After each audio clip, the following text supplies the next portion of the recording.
ফেনীতে বন্যা নিয়ন্ত্রণ বাঁধের 11টি স্থানে ভাঙন, 30 গ্রাম প্লাবিত, কয়েক হাজার পরিবার পানিবন্দী, 131টি বিদ্যালয়কে আশ্রয়কেন্দ্রের ঘোষণা। বাংলাদেশি পণ্যে যুক্তরাষ্ট্রের বাড়তি শুল্ক আরোপে রপ্তানিতে পিছিয়ে পড়ার শঙ্কা, ব্যবসায়ীদের কৌশলী হওয়ার পরামর্শ অর্থনীতিবিদদের। 3 নির্বাচনকে বৈধ বলা বিদেশি পর্যবেক্ষকরা এবার সুযোগ পাবে না, জানালেন সিইসি। আগ্রহ জানিয়ে ইইউ সহ বিভিন্ন সংস্থার চিঠি। রাজধানীর উত্তরা ও মিরপুরে জুলাই আগস্ট হত্যাকাণ্ডের খুনিরা এলাকায় ঘুরে বেড়াচ্ছে প্রকাশ্যে, নিরাপত্তা শঙ্কায় শহীদ পরিবারগুলো। অস্থির চালের বাজার, চাঁপাইনবাবগঞ্জে 2 সপ্তাহের ব্যবধানে কেজিতে বেড়েছে 8 টাকা পর্যন্ত, চাল কল মালিকদের দুষছেন ব্যবসায়ীরা। চট্টগ্রামে ডেঙ্গুর পাশাপাশি বাড়ছে করোনার আক্রান্তের সংখ্যা, সঠিক পদ্ধতিতে ওষুধ প্রয়োগে করবে লার্ভা পদ্ধতি ধ্বংস করার পরামর্শ বিশেষজ্ঞদের। এবং সিরিজ নির্ধারণী ম্যাচে ব্যাটিং ব্যর্থতায় মুখ থুবড়ে পড়ল বাংলাদেশ, শ্রীলঙ্কার বিপক্ষে তৃতীয় ওয়ানডেতে 99 রানে হারলেন মিরাজরা। দেখছিলেন শিরোনাম সংবাদ সকালের সঙ্গে আছি আমি স্নিগ্ধা খান। এবার বিস্তারিত। টানা বৃষ্টিপাত ও উজানের পানিতে ফেনীর পরশুরাম ও ফুলগাজীতে মুহুরী ও সিলোনিয়া নদীর বেড়িবাঁধের 11টি স্থানে ভাঙন দেখা দিয়েছে। মঙ্গলবার রাতে পরশুরাম উপজেলার চিথলিয়া ও মির্জানগর ইউনিয়নের বিভিন্ন স্থানে মুহুরী ও সিলোনিয়া নদীর বেড়িবাঁধ ভেঙে অন্তত 30টি গ্রাম প্লাবিত হয়েছে। এতে কয়েক হাজার পরিবার পানিবন্দী হয়ে পড়েছে। স্থানীয় প্রশাসন জানিয়েছে মানুষকে নিরাপদ আশ্রয়ে নেওয়া হয়েছে। মুহুরী নদীর পানি বিপদসীমার উপর দিয়ে প্রবাহিত হচ্ছে, ফলে বন্যা পরিস্থিতির সৃষ্টি হয়েছে। জেলা প্রশাসনের পক্ষ থেকে 131টি বিদ্যালয়কে আশ্রয়কেন্দ্র ঘোষণা এবং বন্যার্থদের জন্য খাবার ও 6 লাখ টাকা বরাদ্দ দেওয়া হয়েছে।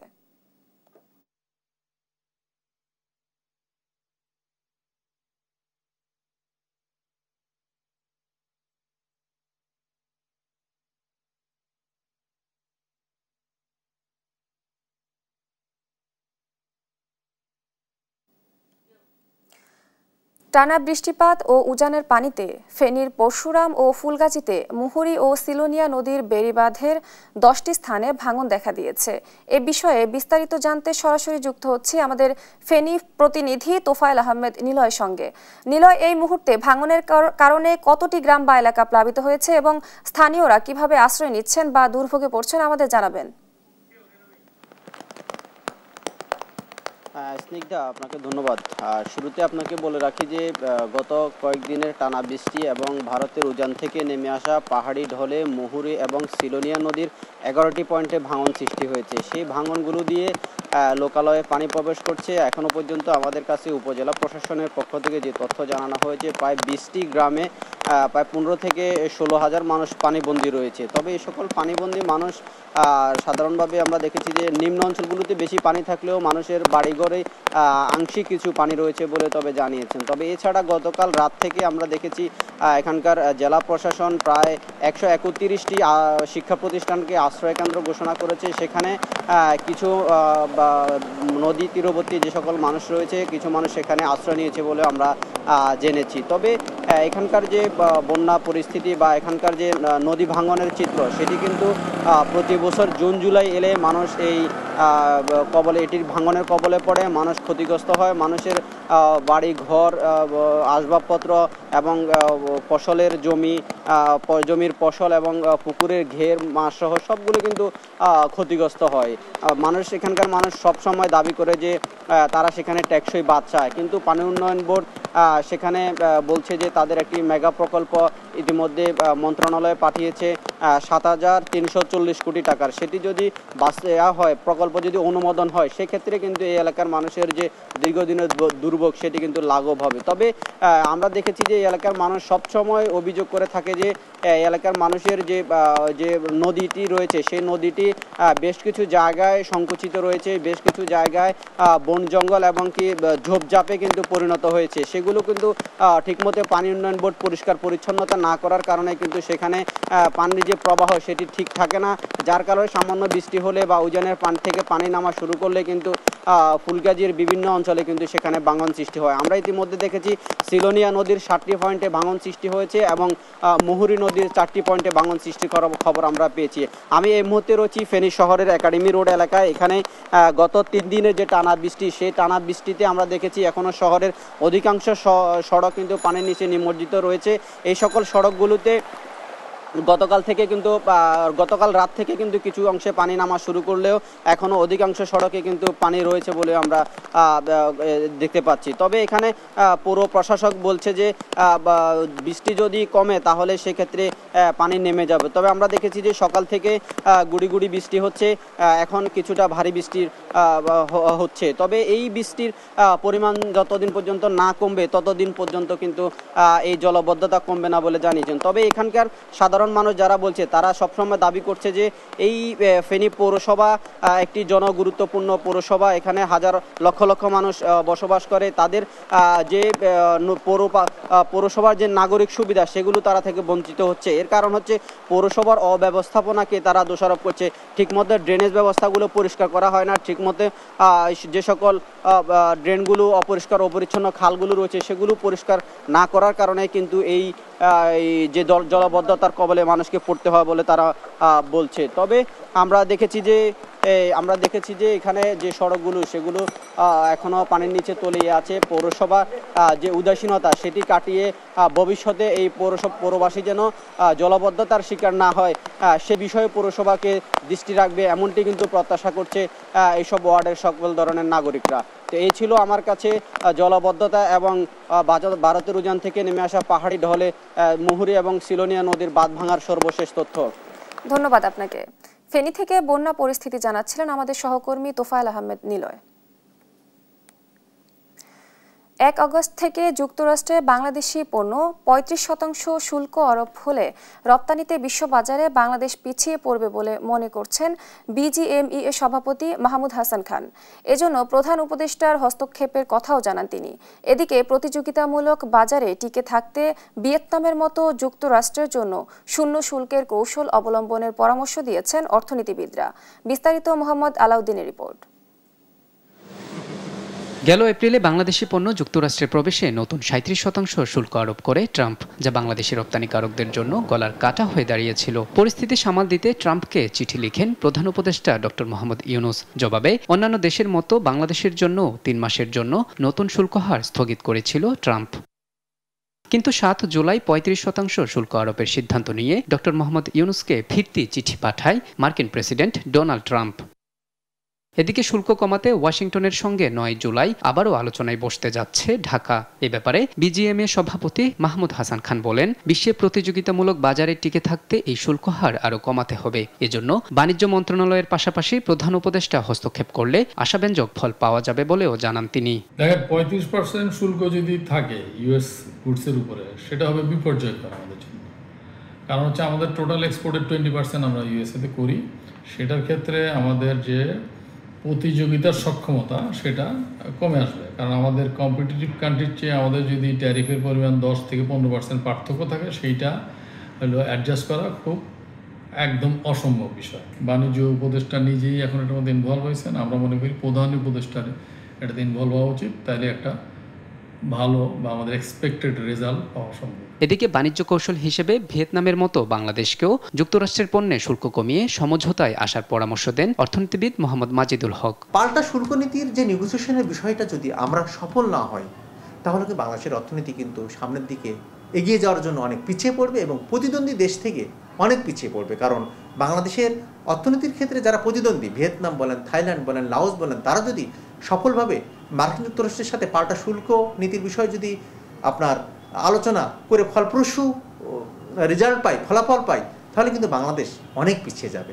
এজন্য আপনার ট্রাম্প প্রশাসনের আরোপ করা যে পাল্টা শুল্ক নীতি, এটা থেকে বেরিয়ে আসার জন্য বাংলাদেশের আপনার কূটনৈতিক সক্ষমতা বাড়াতে হবে। ভবিষ্যতে এই ধরনের সংকট মোকাবিলায় রপ্তানিতে বৈচিত্র্য আনার পাশাপাশি বিশ্বজুড়ে নতুন বাজার খোঁজার পরামর্শ দেন তিনি। টিকে থাকতে পারবে না। সুতরাং মোহাম্মদ আলাউদ্দিন, দেশ টিভি, ঢাকা।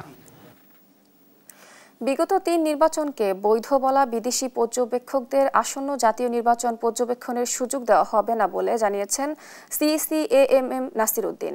জানান, আগামী নির্বাচন পর্যবেক্ষণে আগ্রহ জানিয়ে ইইউ সহ অনেক বিদেশি পর্যবেক্ষক চিঠি দিয়েছে।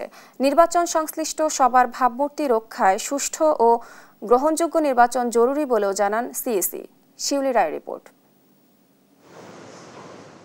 মঙ্গলবার নির্বাচন ভবনে কানাডার হাই কমিশনার অজিত সিং এর সঙ্গে বৈঠক করেন প্রধান নির্বাচন কমিশনার এএমএম নাসির উদ্দিন। এই সময় নির্বাচনের সার্বিক প্রস্তুতির পাশাপাশি ব্যালট প্রকল্পের কানাডার সহযোগিতা নিয়ে আলোচনা হয়। জানিয়েছে আমাদের প্রস্তুতির বিষয়টা। প্রশ্নের জবাবে সিইসি জানান, বিগত 3 নির্বাচন বৈধ বলা বিদেশি পর্যটকদের ত্রয়োদশ জাতীয় নির্বাচন পর্যবেক্ষণের সুযোগ দেওয়া হবে না। যে সমস্ত পর্যবেক্ষক গত 3টা নির্বাচনকে সার্টিফিকেট দিয়েছে যে খুব সুন্দর নির্বাচন হয়েছে, অ্যাকসেপ্টেবল ক্রেডিবল নির্বাচন হয়েছে, তো তাদেরকে কি আমাদের নেওয়া উচিত? যারা ডিপেন্ডেবল, রিলায়েবল এবং যাদের এক্সপিরিয়েন্স আছে, আমি ফরেন অবজার্ভের কথা বলছি, যাদের এক্সপিরিয়েন্স আছে বিভিন্ন দেশে, তারা হয়তো ইলেকশন অবজার্ভ করেছে, সুতরাং ওই ধরনেরই আমরা নিব। পরে reporters forum of election and democracy আয়োজিত ফল উৎসবে অংশ নেন সিএসি সহ 4 নির্বাচন কমিশনার। এই সময় সিএসি বলেন, নির্বাচনের সঙ্গে জড়িত সবার ভাবমূর্তি ফিরিয়ে আনতে সুষ্ঠু, গ্রহণযোগ্য ও স্বচ্ছ নির্বাচনের বিকল্প নেই। ভোটের সাথে সম্পৃক্ত যারা থাকবেন তাদের কাছে আমার একটা আবেদন থাকবে আপনাদের মাধ্যমে। আমরা সবাই মিলে কিন্তু 91 সালে একটা অত্যন্ত সুষ্ঠু নির্বাচন উপহার দিয়েছি জাতিকে, 96 সালে দিয়েছি, 2001-এ দিয়েছি, এখন কেন পারবো না? এই ভাবমূর্তি পুনরুদ্ধারের জন্য এইটাই হচ্ছে সুযোগ। সে যে ভাবমূর্তি যেটা নষ্ট হয়েছে সেটার থেকে আপনারা উঠে আসুন। আমরা প্রমাণ করতে চাই যে আমরা পারি। ভোটের দিনক্ষণ চূড়ান্ত হয়নি জানিয়ে তিনি বলেন, ভোটাধিকার নিশ্চিতে সার্বিক প্রস্তুতি নিচ্ছে নির্বাচন কমিশন। শিউলি রায়, দেশ টিভি, ঢাকা। ভিন্নমত থাকলেও অন্যের মতকে প্রাধান্য দেওয়ার তাগিদ দিয়েছেন বিএনপির মহাসচিব মির্জা ফখরুল ইসলাম আলমগীর। বলেন, রাজনীতিতে তরুণদের উল্লেখযোগ্য অংশগ্রহণ ভবিষ্যৎ বাংলাদেশকে অনেক বেশি সমৃদ্ধ করবে, আর পরিকল্পিতভাবে মব কালচার তৈরি করে নির্বাচন পেছানোর পায়তারা চলছে বলে অভিযোগ করেন রুহুল কবির রিজভী। নিয়াজ মোর্শেদের প্রতিবেদন। মঙ্গলবার দুপুরে নয়াপল্টনে বিএনপির কেন্দ্রীয় কার্যালয়ে সমসাময়িক নানা ইস্যুতে সংবাদ সম্মেলন করেন দলের সিনিয়র যুগ্ম মহাসচিব রুহুল কবির রিজভী। পুলিশ অফিসার, একজন প্রশাসনিক কর্মকর্তা, তার অভিযোগ, শেখ হাসিনার মতো নানা বয়ান তৈরি করে নির্বাচন পেছানোর অপচেষ্টা চলছে। আওয়ামী আমলের কালো টাকা ও তাদের দোসরদের আন্ডারগ্রাউন্ড তৎপরতার কারণে দুষ্কৃতিকারীরা আশকারা পাচ্ছে এবং সমাজে নৈরাজ্য তৈরির সম্ভাবনা সৃষ্টির আলামত দেখা যাচ্ছে, যেটার আমরা ঘোর বিরোধী। আমরা বারবার এই বিষয়গুলি তুলে ধরেছি আপনাদের মাধ্যমে, কিন্তু প্রশাসন এ ব্যাপারে শক্ত ভূমিকা রাখবে, তারা সেটি রাখছে না। এদিকে বাংলা একাডেমিতে গণমাধ্যমের স্বাধীনতার প্রধান অন্তরায় কি শীর্ষক বিতর্ক প্রতিযোগিতায় কথা বলেন বিএনপি মহাসচিব মির্জা ফখরুল ইসলাম আলমগীর। অনেকেই অনেক কথা বলছেন, অনেকেই বলেন, ভবিষ্যৎ বাংলাদেশ প্রতিষ্ঠায় প্রতিজ্ঞাবদ্ধ বিএনপি। বিতর্ক আছে, মতের অমিল আছে। যে কথাটা কিছুক্ষণ আগে এখানে অনেকে বলছিলেন যে আমি তোমার সঙ্গে একমত হব না, কিন্তু তোমার মতকে রক্ষা করার জন্য আমি আমার প্রাণ পর্যন্ত বিসর্জন দিতে রাজি আছি। আমরা এটাতেই বিশ্বাস করি। আমরা লিবারেল ডেমোক্রেসিতে বিশ্বাস করি। আমরা বিশ্বাস করি যে আমার কথা বলার স্বাধীনতা থাকতে হবে, তোমারও কথা বলার স্বাধীনতা থাকতে হবে, এবং এটাই হচ্ছে উপযুক্ত একটা ডেমোক্রেসি। গণমাধ্যমের উপর সরকার ও মালিকদের হস্তক্ষেপ রোধে কঠোর নীতিমালা প্রণয়নের দাবি ওঠে অনুষ্ঠানে। নিয়াজ মোর্শেদ, দেশ টিভি, ঢাকা।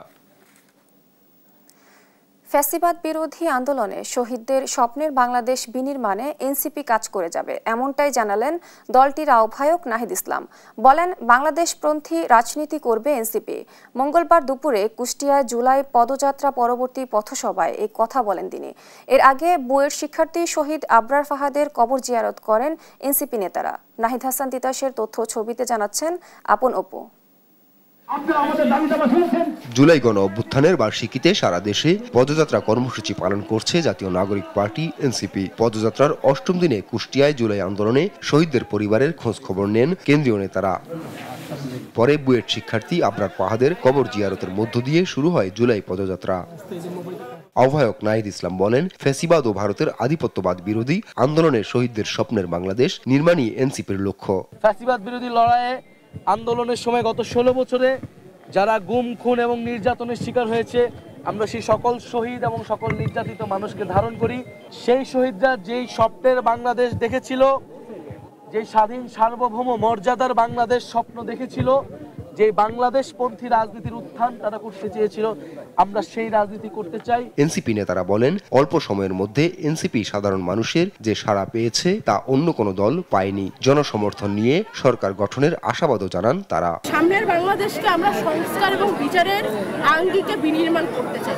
ওনারা কিন্তু আমাদের সেই স্বপ্নটা দেখতে এখানে এসেছে। এক বছরে আমাদের পাওনা এটাই যে মানুষজন ধীরে ধীরে রাজনৈতিক হয়ে উঠছে, সচেতন হয়ে উঠছে। পরে বৃষ্টি উপেক্ষা করে কুষ্টিয়া বড়বাজার থেকে ৫ রাস্তার মোড় পর্যন্ত পদযাত্রা শেষে সংক্ষিপ্ত পথসভা করেন নেতাকর্মীরা। তারা বলেন, নতুন বাংলাদেশে চাঁদাবাজ, দখলদার ও আধিপত্যবাদের স্থান হবে না। আবার যদি কোনো রাজনৈতিক দল, কোনো রাজনৈতিক পক্ষ সেই আধিপত্যবাদের গোলাম হতে চায়, আমরা তার বিরুদ্ধে দাঁড়াবো। আমরা স্পষ্টভাবে স্লোগান তুলেছি, গোলামি নয়, আজাদি চাই। আমরা সকল দুর্নীতিবাজ এস্টাবলিশমেন্টকে উপড়ে ফেলে দিয়ে এসেছি বর্ডারের ওই পাশে। এখন হাসিনা কোথায়? আর যদি নতুন করে কুষ্টিয়ার বুকে কেউ নতুন হাসিনা, নতুন হানিফ হয়ে উঠতে চায়, আমরা তাদের প্রতিহত করব। কুষ্টিয়ার কর্মসূচি শেষে মেহেরপুরে পদযাত্রা ও পথসভা করে এনসিপি। নেতারা বলেন, যারা টাকা দিয়ে ভোট কেনে তারা জনগণকে গোলাম বানিয়ে রাখে। সংস্কার ও বিচার ছাড়া কোনো নির্বাচন এনসিপি মানবে না বলেও জানান তারা। আপন অপু, নিউজ ডেস্ক, দেশ টিভি। জাতীয় পার্টিতে আবারও অস্থিরতা, ফের ভাঙনের মুখে দলটি। মহাসচিব মুজিবুল হক চুন্নু সহ ৩ সিনিয়র নেতাকে অব্যাহতি দেওয়া হলেও একে বেআইনি বলছেন তারা। নেতারা বলেন, জাপা চেয়ারম্যান GM কাদেরের প্রতিটি সিদ্ধান্তই স্বৈরাচারী। দলের জন্য তাদের ত্যাগও বেশি। দলের প্রতিষ্ঠাতা AHM এরশাদের মৃত্যুবার্ষিকীতে বড় ধরনের শোডাউনের প্রস্তুতিও নিচ্ছেন তারা। ফাহিম ইউসুফের রিপোর্ট। ছাত্র জনতার আন্দোলনে শেখ হাসিনা সরকারের পতনের পর অনেকটাই দিশেহারা জাতীয় পার্টি। স্বৈরাচারের দোসর এমন অভিযোগে নাজেহাল দলটিতে নতুন করে ভাঙনের সুর।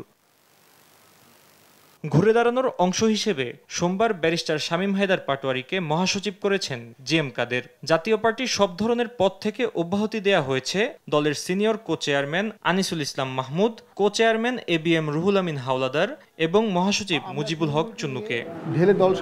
জাতীয় পার্টির এমন অবস্থার জন্য চেয়ারম্যান GM কাদেরের উপর দায় চাপাচ্ছেন বহিষ্কৃত নেতারা। মঙ্গলবার গুলশানে সংবাদ সম্মেলন করেন তারা। বহিষ্কারের সিদ্ধান্তকে বেআইনি উল্লেখ করে তারা বলেন, চেয়ারম্যানের প্রতিটি সিদ্ধান্তই স্বৈরাচারী। ক্ষমতা আমি যদি ওনাকে আজকে বলে যে ঠিক আছে আমি চেয়ারম্যান আছে, ওনাকে চেয়ারম্যান করবো, প্রেস কনফারেন্স করে সুন্দর করে সকলের সামনে আমি ক্ষমতা রাত 12টার সময় যে আমি তো সাইন করবো। সুতরাং ওনার প্রত্যেকটা জিনিসে এই স্বৈরাচারী মনোভাব, অগণতান্ত্রিক মনোভাব এবং বেআইনি কার্য। তাদের অভিযোগ, রাতের অন্ধকারে চেয়ারম্যান হয়েছেন GM কাদের। দলের জন্য বহিষ্কৃতদের ত্যাগ GM কাদেরের চেয়ে বেশি। আমাদের নেতা পল্লী বন্ধু হোসেন মোহাম্মদের সাথে বাইরে তারা ভেঙে দিল, জ্বালাই দিল। এ হচ্ছে তার রাজনীতি। এটা মাথা খারাপ লোক, অসুস্থ লোক, মেন্টালি সিক, তার সাথে রাজনীতি করা যায় না। আমাদের দলকে টুকরো টুকরো করে দিয়েছেন সে। তো এই যে তার অরাজনৈতিক আচরণ দলকে স্তব্ধ করে দিয়েছে বারবার। ব্যক্তিগত স্বার্থ সিদ্ধির জন্য দলকে ভাঙ্গার প্রক্রিয়া করবেন, এইটা আমরা হইতে দিব না। কারণ আপনার চেয়ে এই দলের অবদান আমাদের বেশি, আপনার চেয়ে এই দলে আমাদের এই দলের দরদ বেশি। 14 জুলাই জাতীয় পার্টির প্রতিষ্ঠাতা হোসেন মোহাম্মদ এরশাদের মৃত্যুবার্ষিকী উপলক্ষে বড় ধরনের শোডাউন করতে যাচ্ছেন বহিষ্কৃত নেতাদের সমর্থকরা। যেখানে দলটির 2/3 প্রেসিডিয়াম সদস্য, চেয়ারম্যানের উপদেষ্টা এবং ঢাকা মহানগরের বেশিরভাগ নেতাকে দেখা যেতে পারে। এতে আবারও ভাগ হতে যাচ্ছে জাতীয় পার্টি, এমনটাই ধারণা করছেন সংশ্লিষ্টরা। ফাহিম ইউসুফ, দেশ টিভি, ঢাকা। গেল 5 আগস্ট শেখ হাসিনা দেশ ছেড়ে পালানোর দিনে অসংখ্য শহীদের সাক্ষী হয়েছে রাজধানীর উত্তরা ও মিরপুর। নির্বিচারে গুলি করে হত্যা করা হয়েছে ছাত্র জনতাকে। তবে এখনও খুনিরা প্রকাশ্যে এলাকায় ঘুরে বেড়ানোয় নিরাপত্তা শঙ্কায় শহীদ পরিবারগুলো। তাই দ্রুত বিচার প্রক্রিয়া শেষ করতে সরকারের প্রতি আহ্বান তাদের। হাসান আল মাহমুদের রিপোর্ট।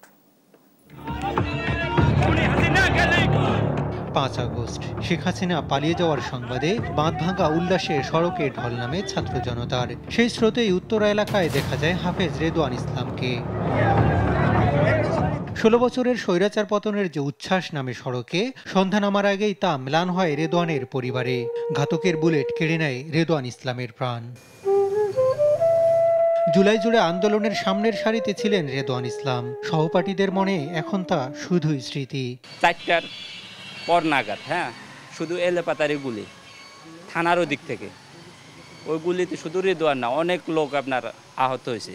টঙ্গীর দত্তপাড়া এলাকায় ভাড়া বাসায় থাকতেন পরিবার নিয়ে। 6 মাসের সন্তান কোলে নিয়ে স্বৈরাচার হটাতে প্রয়োজনে জীবন দেওয়ার কথা বলতেন মায়ের কাছে। তা যে বাস্তবে হয়ে যাবে কল্পনাও করেননি রেদওয়ানের মা। তা আমি যদি একবার কোনো সময় শহীদ হইতে পারি, তাহলে আমার ছেলেটা আছে, তোমরা সবাই ছেলেটার পক্ষে দেখিও, আল্লাহও দেখবে, তোমরাও দেখবা। আন্দোলনের সময় যারা নানাভাবে হুমকি দিয়েছিল এখনো তারা ঘুরে বেড়াচ্ছেন প্রকাশ্যে। এমন হত্যাকাণ্ডের বিচার প্রক্রিয়া শুরু না হয় ক্ষুব্ধ রেদওয়ানের পরিবার। এখানে গুলি করছে, অনেক মানুষকে বুকে রক্ত ঝরাইছে, অনেক মানুষকে শহীদ করছে। আমার কথা হলো এই শেখ হাসিনা খুনির যেন আমরা বিচার চাই, শাস্তি চাই। গেল বছর জুলাই অভ্যুত্থানে আন্দোলনের অন্যতম কেন্দ্রবিন্দু ছিল মিরপুর 10 নম্বর। 4 আগস্ট আওয়ামী সন্ত্রাসীদের সাথে ছাত্র জনতার দফায় দফায় সংঘর্ষের পর দুপুরে এই চত্বর দখল নেয় ছাত্র জনতা। একই সাথে 5 আগস্ট গণভবনমুখী গণ অভ্যুত্থানের মিছিল, সেটিও সূচনা করেছিল মিরপুর 10 নম্বর থেকে।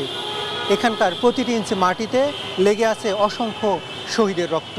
5 আগস্ট বিজয় মিছিলে নির্বিচারে গুলিতে শহীদ হন স্থানীয় কম্পিউটার অপারেটর আনোয়ার হোসেন পাটোয়ারি। স্থানীয় একটি হাসপাতালে অসংখ্য লাশের সঙ্গে শহীদ আনোয়ারকে আবিষ্কার করেন ভাই আব্দুল্লাহ আল মারুফ। তো 10 নম্বর আজমল হাসপাতালে গিয়ে দেখি যে ভাইয়া সহ আরো 5 থেকে 7 জন নিচে শোয়া। পরিবারের বড় ছেলেকে হারিয়ে এখনো পাগল প্রায় পিতা আলামিন পাটোয়ারি। 4 ভাই 2 বোনের মধ্যে সবার বড় হওয়ায় পরিবারের সব দায়িত্ব সামলিয়ে জীবনটুকুও বিলিয়ে দিলেন স্বৈরাচার হটাতে। তবে বিচারের ধীরগতিতে আক্ষেপ পরিবারের। কেমন জানি আমার থেকে হাজার হাজার টনের মতো লাগতেছে আমার ছেলের লাশটা। আজকে এই ছেলের দেশের আজকে রক্তের বিনিময়ে আমরা আজকে নতুন দেশ চাই। জুলাই জুড়ে সব হত্যাকাণ্ডের দ্রুত বিচার নিশ্চিতের দাবি জানান শহীদ আনোয়ারের পিতা। হাসান আল মাহমুদ, দেশ টিভি, ঢাকা। দেখছেন সংবাদ সকাল। রাজধানীর কলাবাগানে ভুয়া পুলিশ সেজে প্রতারণার সময় মোহাম্মদ বাবু মিয়া নামে একাধিক মামলার আসামিকে গ্রেফতার করেছে পুলিশ।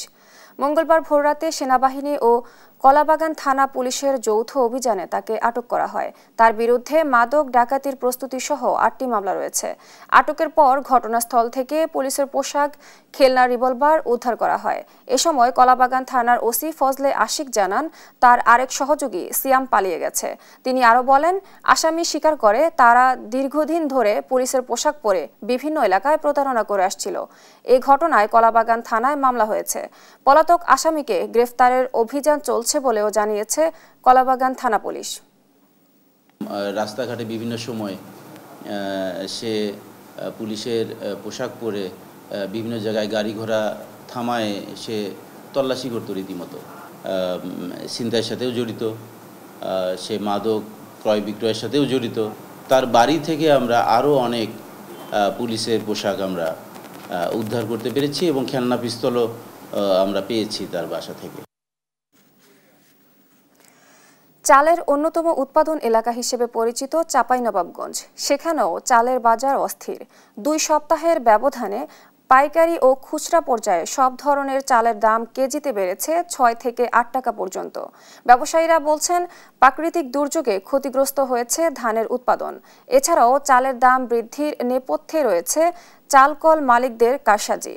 বাজার মনিটরিংয়ে প্রশাসনের উদ্যোগ না থাকায় চালের দাম কমার কোনো লক্ষণ নেই। সহকর্মী তারেক রহমানের পাঠানো রিপোর্ট জানাচ্ছেন সামিম হোসেন। কোরবানির ঈদের পর থেকেই বাজারে খুচরা পর্যায়ে সব ধরনের চালের দাম 5 থেকে 8 টাকা পর্যন্ত বেড়েছে। সেই দাম এখন পর্যন্ত আর কমেনি। বাজারে প্রতি কেজি মিনিকেট চাল এখন 85 টাকায় বিক্রি হচ্ছে। ঈদের আগে চালের কেজি ছিল 78 থেকে 80 টাকা। এছাড়া খুচরা বাজারে প্রতি কেজি স্বর্ণা 58 থেকে 60 টাকা, ব্রি 28 ও ব্রি 29 জাতের চাল 62 থেকে 65 টাকায় বিক্রি হচ্ছে।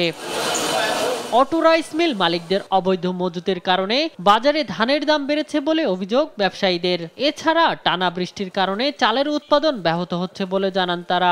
বর্ষার কারণে মিল মালিকেরা, মিল চাতারা যারা ব্যবসা করে তারা উৎসাহিত করতে পারছে না এবং বাজারের চাহিদা অনুযায়ী আমদানি কম। এখন বর্তমানে ক্যাশ ক্যাপিটাল, মিলালা স্টক, বাড়িওয়ালা, ধানালা, যারা জমিওয়ালা স্টক প্রয়োজন মতন ধান বেচে, আর এখন ওই যখন দাম উঠে তখন বেচে নাহলে বেচে না। আমরা যার কাছে কেনা বেচা করি, ওই আবহাওয়া খারাপ, চাতালে চাউল হচ্ছে না, রোদ টোদ হলে ঠিক স্বাভাবিক হয়ে যাবে। চাউলের দাম বাড়ার মেন কারণ হলো ধান নষ্ট হয়ে গেছে বৃষ্টির জন্য। খুচরা বিক্রেতারা জানান গেল 2 সপ্তাহে মিনিকেট চালের দাম কেজি প্রতি 6 থেকে 8 টাকা বেড়েছে, আর মোটা ও মাঝারি চালের দাম কেজিতে বেড়েছে 2 থেকে 3 টাকা। ভরা মৌসুমে এভাবে চালের দাম বৃদ্ধি অযৌক্তিক বলে জানান তারা। আমরা 28 চাউল আগে বিক্রি করতাম 66 টাকা, এখন 68 বেচছি, 70 বেচছি। পুরাতন স্বর্ণার চাউল আপনার মনে করলেন যে 55-56 বেচতাম, এখন 58 বেচছি। 28 আপনার ভালো যেটা আপনার কোয়ালিটি, এটা 75 বেচছি। মিল ব্যবসায়ী এরা চাল কিন্তু ঢোকাচ্ছে, ওরা কিন্তু আবার যখন দাম বাড়বে তখন ছাড়বে। এদিকে জেলা কৃষি বিপণন কর্মকর্তার দাবি, চালের বাজার নিয়ন্ত্রণে মনিটরিং করা হচ্ছে নিয়মিত। আমরা কঠোরভাবে বাজার মনিটর করছি, দোকানদারদের বলছি, তবে এটা স্টে করবে না। এখন সমস্যা হয় কি, আমাদের তো লোকজন তো কম, অত তো লোক জনবল আমাদের কম, জানেন আমাদের মাত্র টোটাল বাংলাদেশ সহকারে আমাদের 976 জন লোক, পুরো বাংলাদেশ। বাজারে চালের সংকট নেই, অথচ দাম বেড়ে চলেছে। এমন পরিস্থিতিতে চালের বাজার নিয়ন্ত্রণে প্রশাসনের যথাযথ পদক্ষেপ জরুরি বলছে সাধারণ মানুষ। শামীম হোসেন, নিউজ ডেস্ক, দেশ টিভি। চট্টগ্রামে করোনা ও ডেঙ্গুর কারণে উদ্বিগ্ন নগরবাসী। এদিকে যেমন ডেঙ্গু আক্রান্তের সংখ্যা বাড়ছে, পাশাপাশি বাড়ছে করোনায় আক্রান্ত হয়ে মৃত্যুর সংখ্যাও। গেল 1 মাসে করোনা আক্রান্ত হয়ে মারা গেছেন 7 জন, আর এ বছর ডেঙ্গুতে 2 জনের মৃত্যুসহ আক্রান্ত হয়েছেন 450 জন। করোনা ও ডেঙ্গু প্রতিরোধে সিটি কর্পোরেশন সহ স্বাস্থ্য বিভাগ নিয়েছে নানা উদ্যোগ।